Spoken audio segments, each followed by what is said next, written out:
Manny Pacquiao nag-react sa laban ni Eman Bacosa at kay Jillian Ward.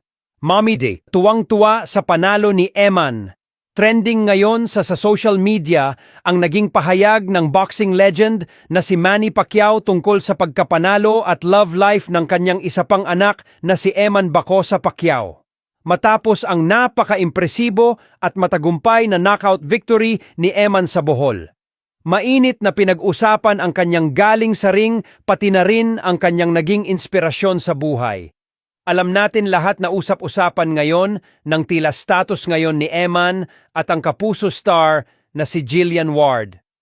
Maraming nga ang nagtatanong kung ano nga ba masasabi ng isang Manny Pacquiao sa napupuso ang dalaga ni Eman.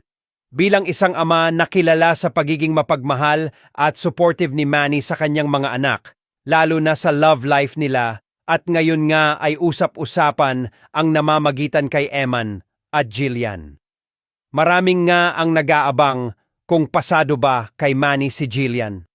Sa kanyang huling Facebook Live, nagbigay ang pambansang kamao ng kanyang tapat na saloobin sa gitna ng sa panalo ni Eman. Ipinahayag ni Manny Pacquiao ang kanyang pagiging proud sa tagumpay ni Eman sa kanyang huling laban. Ayon kay Manny, alam naman ng kanyang anak na lagi siya nakasubaybay at nakasuporta sa bawat hakbang nito sa boxing. At tila nagbigay ito ng basbas sa kung anuman ang namamagitan sa dalawang sparkle artist. Ikinatuwa ng mga netizen ay nang banggitin ni Manny ang tungkol sa buhay pag-ibig ni Eman. Nabanggit nga ni Manny na suportado niya ang love life ni Eman at good choice o maganda umano ang napili nitong babae.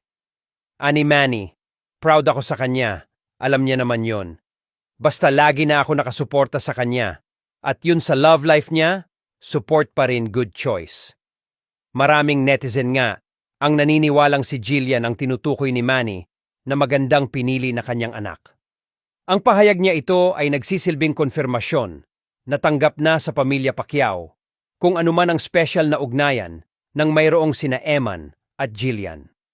Samantala, tuwang-tuwa naman nanay ni Manny Pacquiao na si Mommy Dionisia habang nanunood ng laban ni Eman.